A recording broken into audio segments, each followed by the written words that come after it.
Good evening, everyone. If you're able to stand, would you join me in standing as we sing our first congregational this evening? It's just like His great love.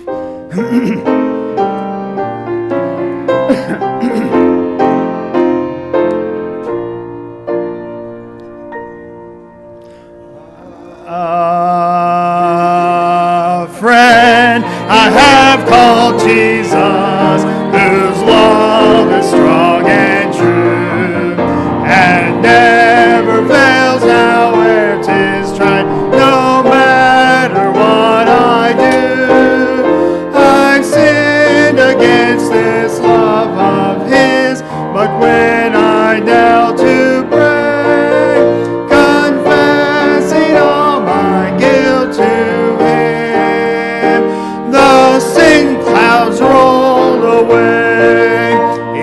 just like Jesus to roll the clouds away.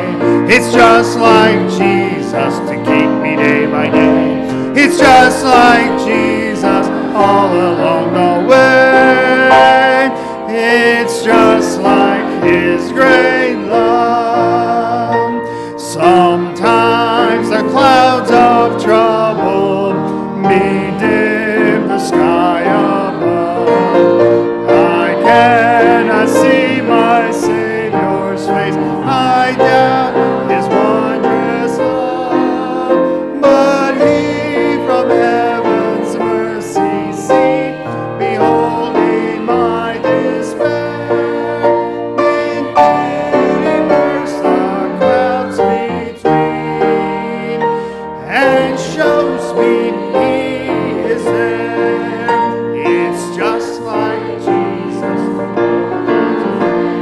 It's just like Jesus to keep me day by day. It's just like Jesus all along the way. It's just like His great love. No, I could sing forever of Jesus' love divine. All His care and tenderness for this life of mine. His love is in and over all, and wind and waves obey. When Jesus whispers, peace be still, and rolls the clouds away. It's just like Jesus. It's just like Jesus to keep me day by day. It's just like Jesus all along the way. It's just like His great love. Amen. Good singing. Let's go to the Lord in prayer tonight. Father, it is just like You to roll the clouds away. Father, we thank You so much for keeping us, for holding on to us, Lord, and all the times where we think life is falling apart, Lord. You're there to show us Your strength and show us Your hands, and Lord, just roll the clouds away. We thank You so much for that, and I pray that You bless our service tonight. Pray everything that we do, Lord, will honor and glorify You. In Your wonderful, blessed name we pray. Amen. You may be seated. We'll sing our next song, Keep Walking with the Lord. Jesus wants to keep us in His care. Jesus wants to keep us in His care. Everywhere we go, He's always there. He can give us joy beyond compare. Walking in the goodness of the Lord. Keep walking with the Lord. Trusting in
I'm just going to throw out a caution to all you parents of teenage daughters.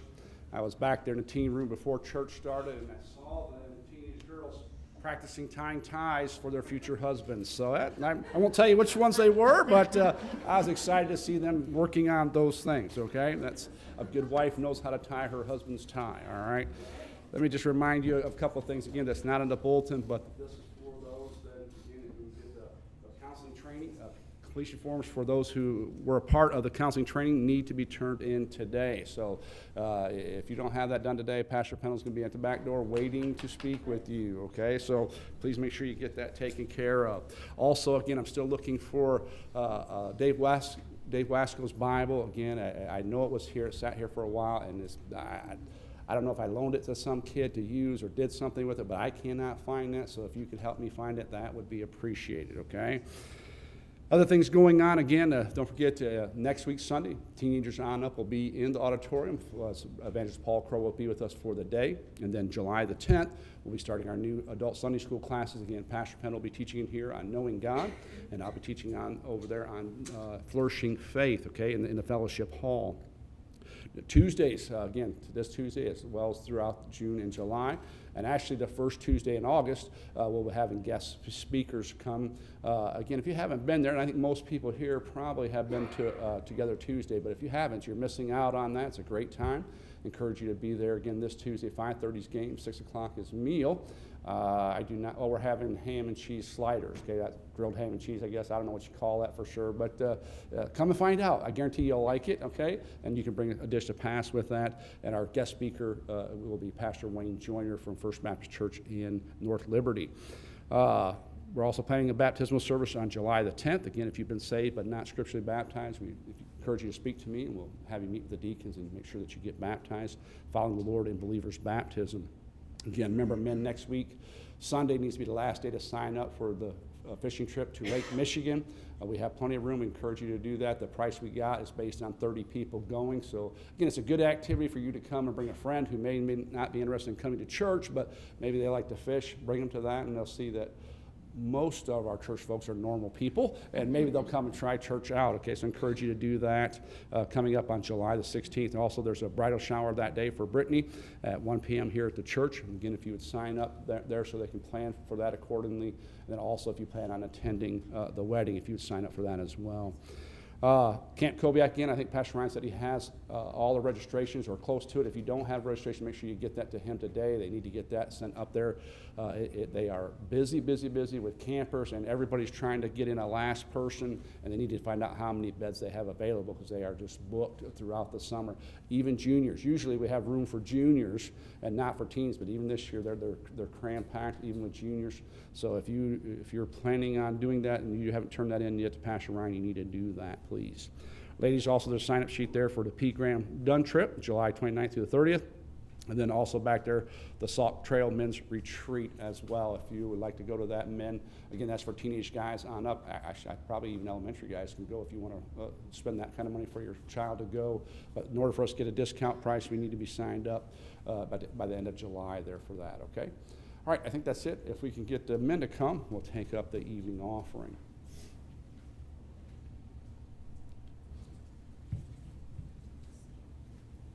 Go ahead and ask Brother John if he would pray for the offering, please. Heavenly Father, Lord, thank you for the opportunity, Lord, to come back to your house again today, Lord. Just thank you for the way that you love us. Thank you for being so merciful to us, Lord, and so gracious to us, Lord. We all know that we don't deserve it, Lord, but just thank you for your love. Just help us, Lord, to take the offering that's received today, Lord, and use it to accomplish your will. And all these things I pray in Jesus' name. Amen.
Love that song, In the Sweet By and By. One of the first songs that I fell in love with as I was growing up in church and stuff.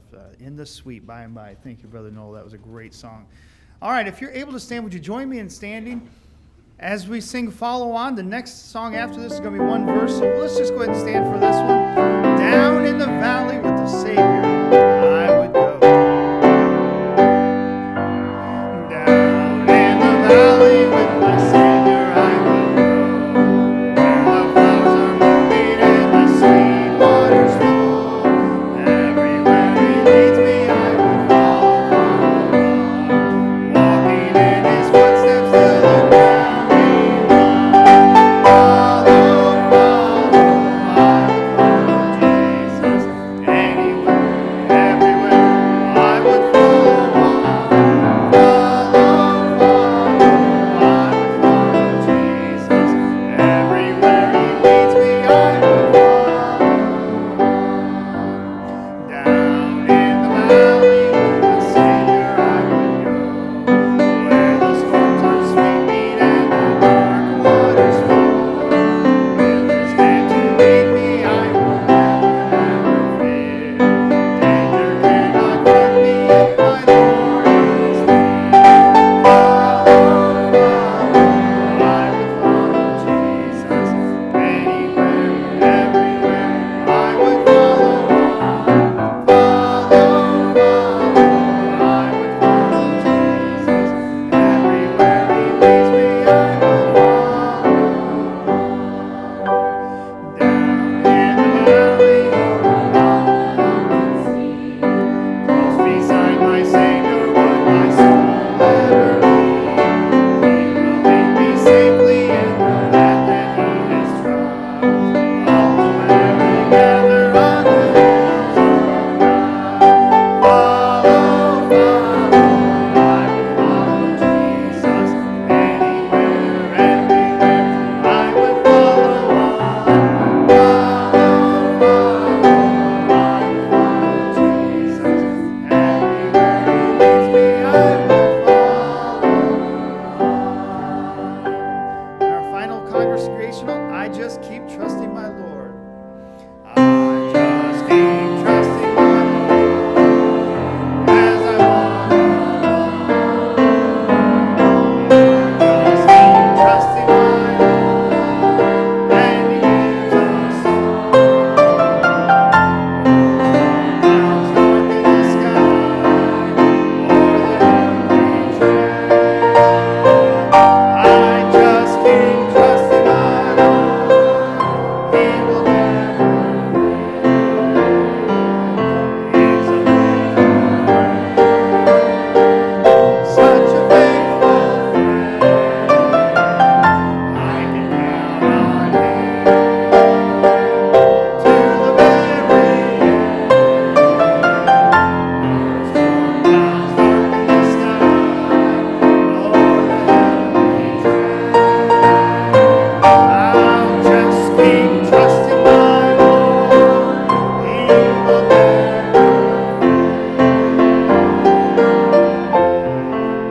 Amen. You may be seated.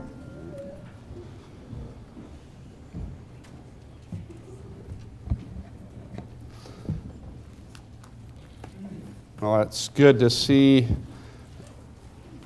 Noel up here playing the piano and serving in the summer. A couple weeks ago, Darla was over there on the piano. I appreciate our college students getting involved as what they can and when they can when they're home on the summer. So I appreciate them doing that. And I'm telling you, I'd be really disappointed if our college kids weren't involved in things at church. Okay, as a pastor, you see your young people go away to Bible college. You want to see them come back. You want to see them invest in the church while they're home. Now, sometimes they have ministries that are away from the church, like Trey. He's up at Camp Koviak, so I know the kids will be seeing him before too long as they get to go to camp. Ben and Josie just got back from camp last week. They were the first week of camp, and they really enjoyed it up there. They heard Brother Dave Young, so they're excited about camp. I know our teens get excited about camp as well. Be praying for them. Be praying that God will get a hold of their hearts. It's one of the few times in life where teenagers have most of the distractions put away from them. There's no cell phones, there's no internet, there's none of that stuff up there. It's have fun and Bible preaching, and it's good for them to have some of those distractions removed. Okay, so pray for them. Also, let me encourage you this. This side of the church looking pretty good, fairly full. This side over here, so if we were having teams, Joe Maxwell's team is doing very well. Lewis' team not doing so good. Lewis, okay, we're gonna have to recruit a few more people here to help out on Lewis's side. But it's good to see Waylon and Natasha visiting with us from out of state, so we're glad that they're here tonight. So good to see them here. So they came to help you out, Lewis. They heard you were hurting, so they came to help out. All right. So what to work on? Maybe we need to have a competition every week. So is there a difference between Sunday morning and Sunday night? No, there's no difference. This day, this whole day is for the Lord, and I hope all day is an exciting time for you. Let me read to you, if I can, an article that I came across. Kind of goes with a little bit this morning's message when we're talking about Nehemiah and serving. I know we were looking at the aspects of tacking us as we serve in ministry. Tonight we're just going to be looking at a heart to serve. But this is what I came across. In our quest for the marks of mature spirituality and leadership ability, we must not bypass that quality which so completely characterized the life of Jesus Christ, the quality of unselfish servanthood. The preoccupation with self today is readily seen in slogans like, be all you can be, or experience your potential. Simply put, our modern day society, and this includes a great number of Christians, is focused on making satisfaction its goal.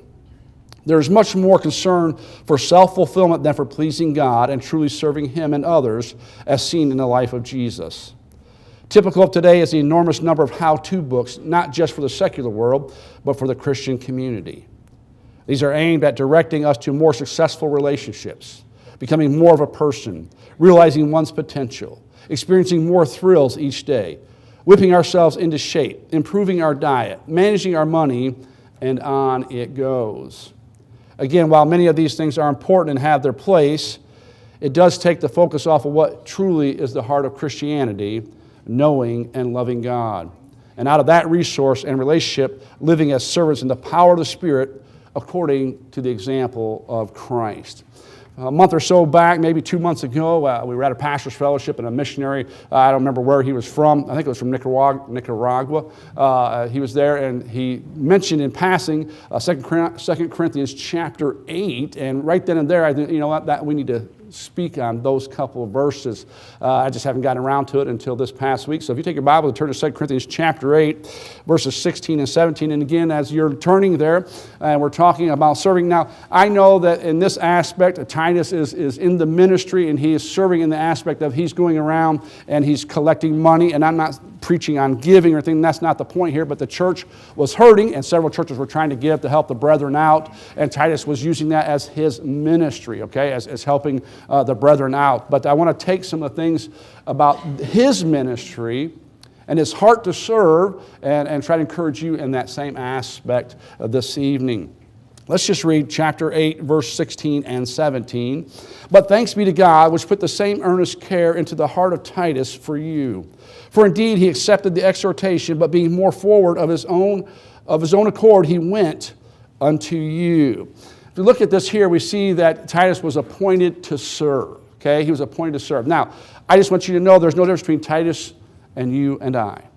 God has saved us. He has appointed you to serve. Do you know it's been that way since God has created man to serve Him?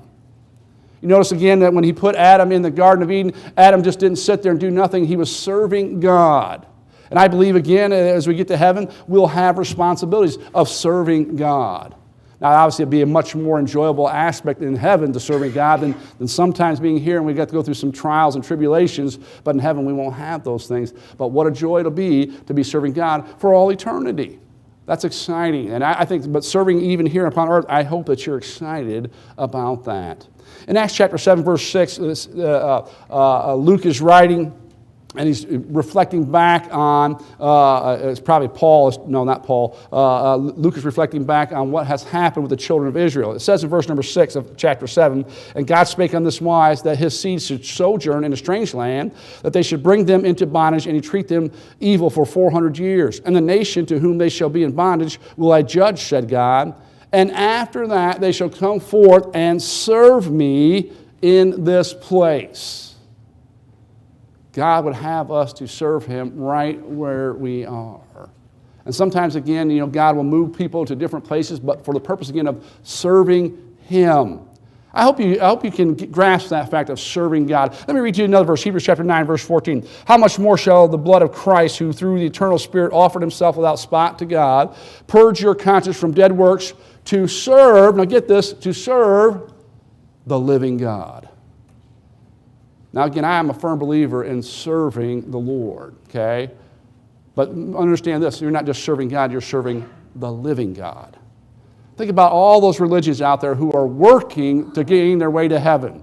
They put forth so much effort, they seem to be more sincere in their working for their God than you and I sometimes when we're serving the living, true God.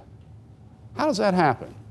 How is it that people pour all that time and energy into some idol or something that's not alive? Yet we know the one true God. Titus was appointed to serve. He was placed there in that ministry by God. Look at verse number 16 again. Which put the same earnest care into the heart of Titus for you. It was put there by God. And sometimes, again, you come across people and they're so excited about ministry, they're pouring their heart into ministry, and you just know that, boy, that's God's gift for him, or for her, and God has given them talents to do this and to do that. You can just see it. You could see that at VBS this past week, okay? And I know you weren't all here, but it's interesting. I got to hand it to people who can really serve humbly, okay? Not giving any thought to themselves. And Michelle Maxwell was one of those people this week as she was up here leading the songs for VBS, okay? Singing Marching in the Lord's Army, okay? Aussie style, okay? Or Australian style. And it's funny. And I'm sitting there thinking as I'm watching her, and I'm back there doing the sound a little bit, and I'm thinking, I could never do that, okay? I just couldn't do that, all right? But here's, you know what? She was having a ball. The kids were excited, and she was just doing the best that she can. Now, I'm not just picking out Michelle Maxwell. There are several people in this church who are involved in ministry, and they're the same way. You can just see it on them. They love it, what they're doing, and they do a good job of it. And it's like, wow, that God put them there. He put that in their heart to love to do that ministry. And I believe God does that for all of us. I think there's a ministry. I may not know what it is for you, and you may not know what it is yet for you, but you know what? God places in your heart a ministry that you ought to be putting your whole heart and soul into, for not for self-promotion, but for the honor and glory of God. Amen. It's interesting, again, as it says here, as Paul is writing, he says, but thanks be to God. He is pleased that God placed in the heart of Titus this ministry. When's the last time you thanked God for giving you a ministry? Think about that. You know, God didn't have to give you a ministry, but God wants to give you a ministry. And if you accept that call to ministry, whatever it may be in the church, are you thankful for that? Are you thankful that you have enough humility to get up here as an adult and act like a child? Most of that's beneath me. Well, I don't know if you have a servant's heart in you if it's beneath you. Now, I'm not saying all of us need to be up here leading singing for a little kid. I'm not saying, but ministry is serving. Amen. And serving is not about you. It's about what? It's about others. Right. And sometimes that's a difficulty. And sometimes we have to remind teenagers again. And I appreciate all the fact that teenagers come and they help at VBS. They do a wonderful job, and I'm thankful for that. But sometimes, they get caught up in the fun that the VBS kids are having, and they want to be participating in that. But, sometimes we got to remind them, hey, this is not for you, okay? This is for the elementary kids, okay? This is for them. But same thing is for you and I. Sometimes we get frustrated that our ministry is not going the way it ought to, or something's happening. But, it's not about you. Okay? It's about serving the Lord. It's about serving others. If we could keep that in our minds, I think sometimes we would be happier in ministry. Ministry shouldn't be a chore. Now, I know that sounds bad, okay, because ministry is work. I understand that. But if you look at it as, oh, I got to go to do that again, there's a problem there, okay? And we'll get to that. We're jumping ahead there a little bit. We'll see that in Titus as well. A businessman once asked his Bible study group, how can you tell if you have a servant attitude? by the way you react when you are treated like one. Well, that's interesting. None of us would like to think that we're servants. I'm above that. Well, are you? We are servants. Now, here's the thing. You're either serving God or you're serving self or serving sin. It's one of those three things. I'd much rather be serving God. I'd like to be doing it with a cheerful heart, by the way, as well. Notice again, it says here that he put it into the heart of Titus. It's interesting, again, as we think about heart for us, again, the aspect of passion, the aspect of loving something. Here again, God put it in the heart of Titus to go about this ministry. And again, think about that. He's going around in the Corinthian church who started in giving, and it caught on to other churches and things, and maybe they were slacking a little bit, but Titus took it as, you know what? Hey, this is something that I can do. Who wants to go around and collect money? Anybody? Well, we all want to collect money, don't you? But do you really want to go to somebody and ask, hey, can you give for this cause? Can you give for that cause? I mean, churches get accused all the time of all they want is money, money, money, money, okay? Well, I hope we don't ever go about doing that, but there is an aspect of giving in the church as taught in the Scriptures, and we need to make sure that we're doing that. Every born-again believer ought to be obedient in the area of tithes and offerings, okay? That's just something that God teaches, okay? But again, the passion to give. Whether it's money or some other type of service, I hope you're passionate about that. Again, when you're seeing people serve, one of the reasons, again, that Brother Don is up here leading music, and there are other guys that take turns too. Again, please, I'm not picking out any one individual in the church. We have several people that are like this. I'm just using Brother Don now because he was just up here leading music. From the very first time I met Don, 8 years ago now, I know it's been a long time, and I met him and I saw him at church and he was leading music. I thought, man, that guy can lead music. Okay, I'm not saying he's an expert, but I'm just meaning he is a good church song leader. Okay, he's enthusiastic, he's always smiling, he loves singing. And we know he loves singing because his kids are always singing. It's just something that they do, and it's an exciting thing. He makes a good song leader, and we can see it in that because he loves doing that. And there are other people that I see in this church that are involved in ministry, and they just love doing what they're doing. And that's exciting. Amen. And that's the way it ought to be. Titus could have easily went about and says, oh, do I really have to do this? Man, get somebody else. I don't want this. But that's what he wanted to do. And God placed it in him and placed it in his heart. And he did it with all his soul and his heart and his might to go ahead and serve God in that aspect. Notice the other interesting thing here we see. He says here, where am I at? Hold on, I got to think here. But thanks be to God which put the same earnest care into the heart of Titus for you. Who's he talking about there? He's talking about the brethren. He's talking about the church. We need to remember this too. Sometimes God put it in his heart, the people of that area. Okay. Now here the thing is this. Sometimes we think of ministry as only reaching the lost. By the way, we need to reach the lost. There's no doubt about that, okay? But sometimes there is ministries that should be focused specifically upon God's people. And there's nothing wrong with that.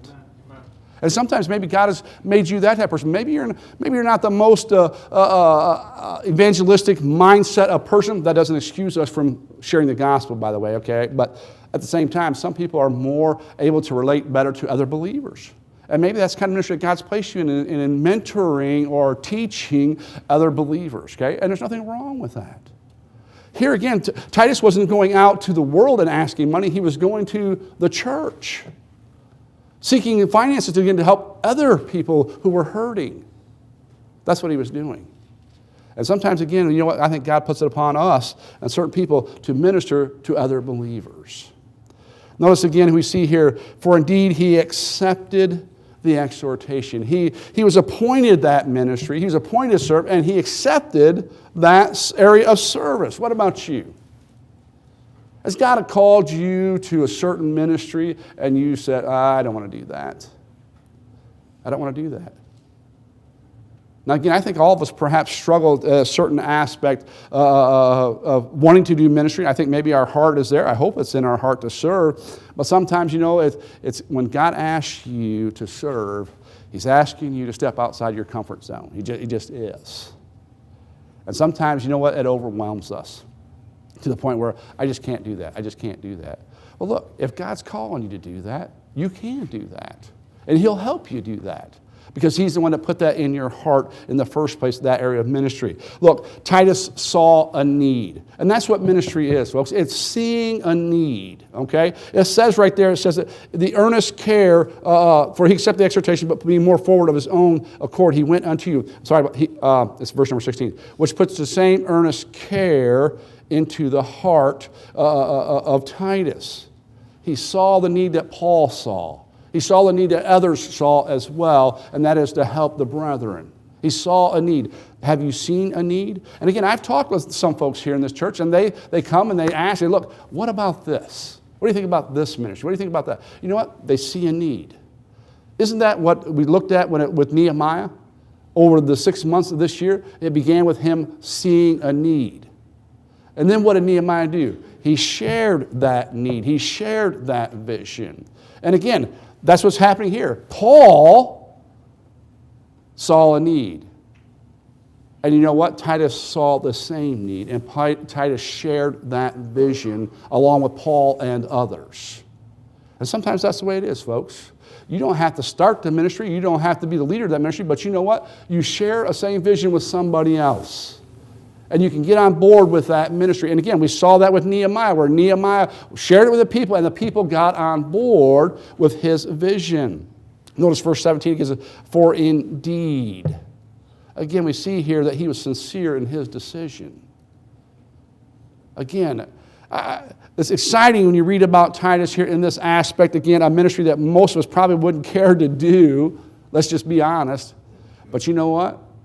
He was sincere in that decision. And it reminds me back when Joshua was challenging the children of Israel in chapter 24 and verse 14. He says, now therefore fear the Lord and serve him. Notice what he challenged people. Serve him in sincerity and truth. I think that's what Titus is doing here. When he indeed accepted the exhortation. He was sincere in that matter. He wasn't just going through the motions. He said, yes, I'll be glad to do that. And I'll do the best I can to encourage people to help meet other people's needs financially. We see here then as we come to the end here, again, he was anxious to serve. Now, again, anxious is the idea here of eagerness or earnestly desiring, if we could use that application here. He says here that for indeed he accepted the exhortation, but being more forward. Being more forward. You know, oftentimes, again, somebody may challenge you with the area of ministry or something, and you sort of want to help, you sort of want to do that, but you just kind of sit back. That was not Titus. When he was there and he saw that vision that Paul had, and it was given to him by God, you know what? That's me. And he was unlike others. I mean, he was ready to go. He wanted to serve. He was more forward. In other words, he was willing. And again, notice it was his decision of his own accord. Paul didn't twist his arm. Come on, Titus, I really need you. Somebody's got to do it, and I know you can do it. No, he was willing of his own accord. Again, and sometimes I know people need to be prodded a little bit, need to be, pushed along. I get that. But if it's all the time, then maybe you need to rethink that decision. Is it really your decision, or is it somebody else's decision for you? D.L. Moody was just starting the ministry, and he heard a preacher make this statement. It's one that's familiar to most of us. The world has yet to see what God can do with one man fully surrendered to him. Moody that night said, by God's grace, I'll be that man. See, that was not some preacher coming to Moody and say, you need to be that guy, you need to be that guy. No, Moody heard that statement and he said, by God's grace, I will be that man. That was his decision. He willingly chose it. Look, I want to be the man who is fully surrendered to God. That's a part of willingness. It is about your decision, not somebody else deciding for you. But also, I think it's his desire. And what I mean by this is this. Look, again, when Titus was presented with this ministry that God had placed on his heart, he didn't sit there and say, okay, God, you know what? If nobody else will do it, well, then I will. Okay? Is that really willing? Is that really desire? You're doing it because nobody else will. No, I think Titus says, look, I want to do that. Amen. I want to be a part of that ministry. I want to do that. That's his desire. Again, so often I think sometimes we do ministry because nobody else will. Now again, I know sometimes we need that extra help and things such as that, but I'd rather somebody come and say, I want to do this. I want to do this. And now before you come to me and say, I want to sing solos, okay, please make sure that you can sing number one, and then you go see Brother Joe number two, okay? All right, don't come see me about that. I'm not going to be that guy up here singing a solo. No matter how often Evan tries to twist my arm, okay? He's always telling me, you need to sing, you need to sing. I'm sorry, I'm not going to sing a solo up there, okay? I'm not doing that. I try to bribe him and say, look, I'll sing up there if you and your dad come sing with me, okay? But I know Pastor Pendle's never going to do that, and so I don't have to worry about it, so we're good, okay? I never have to sing up here by myself or in a trio, okay? That's just not going to happen. But again, his desire, well, we're missing that, folks. I really think so. And again, I'm thankful for people who are willing and want to help out, but, I want you to help out because that's what you want to do. You have the desire to do that. I want to do that, not because nobody else will do it. Think about Isaiah chapter 6 and verse 8. Also I heard the voice of the Lord saying, whom shall I send and who will go for us? Then said Isaiah, well, God, if nobody else will do it, and you got to have somebody do it, just as well be me. Now that's not what Isaiah said, was it? He said, here am I, send me. Amen. Here am I, send me. I'll be that guy. I want to do that ministry. I want to serve. But so often, again, it's not willingness. And again, I think Titus here, his heart was in it. He said, I want to do that ministry. And folks, that's what we need. We need people who want to serve the Lord. And notice again, Titus wasn't just talking the talk. Notice it says in verse 17, he accepted the exhortation, being more forward of his own accord. Notice he says, he what? He went. He just didn't talk about, well, okay, Paul, I'll go out to those churches and I'll get all the money that we need to help these other folks out. I'll do that, and then sit at home all day. He didn't do that. Because it was his desire. He said, you know what? He went. He wasn't waiting around for instruction or anything else. I'll go. And off he went. He went. And folks, again, we need people to stop sitting around sometimes and talking, and let's do it. Okay, let's do it. Now, I'm not saying there's not a time for prayer and there's not a time for preparation and a time for planning things. I'm not saying all that. But what I am saying again is this. Sometimes we think things and we think things and we think things. And 6 months, 8 months, 2 years down the road, we're still thinking about that ministry instead of, hey, let's get that done. Let's make that happen. Look, he was focused on that ministry. Okay? He's focused on that ministry. When's the last time you've been focused on your ministry? Again, and I'm not saying this happens with any of our Sunday school teachers. I don't know, okay? But if you're convicted by it, then you need to talk to God about that. But focus on that ministry doesn't mean that Saturday night at 10 o'clock or Sunday morning at 8 o'clock, oh, I got a Sunday school lesson I just got to get done. That's Mrs. Crow, by the way. She comes in Sunday morning and says, oh, this is my last Sunday of doing lessons. Man, I will feel better when Sunday school hour is over. And I try to tell her, look, you just can't do it at 8 o'clock in the morning. You got it.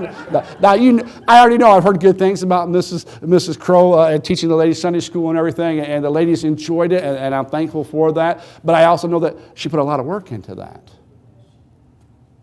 She didn't wait till Saturday night or Sunday morning. She was focused on that ministry. And folks, that's what we need sometimes. I think we want to serve, and I know we live busy lives, and sometimes there's things that take place, but you know what? Really, that ministry isn't our focus until the day of that ministry. But sometimes it needs to be the focus throughout the week. Now, think about it this way in this aspect. How many of us actually focus on God throughout the week? Let's be honest, many Christians don't give God the time of day until Sunday rolls around. Just, I've been busy all week, God. What if God treated us the way we treated him? Are you asking something of me? I'm sorry, I'm busy today. Can't help you out, okay? How about next week, Tuesday? Well, I'll put it on my schedule to meet you, okay? I mean, God would never do that to us. But sometimes that's the way it is with us, with God. Reading God's Word, oh, man, just this month got away from me. I just don't have time. Man, what if God didn't hear our prayers for a month? We'd be in trouble, folks. Yeah. We'd be in serious trouble if God didn't hear our prayers for a month. Amen.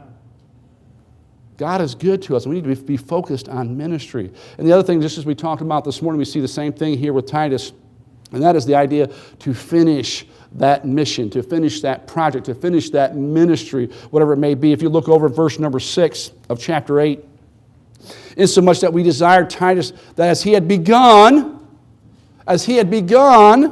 what? So he would also finish in the same, in you the same grace also. Again, the idea of teaching us in whatever ministry we do, again, we've involved in, look, we need to see that ministry through.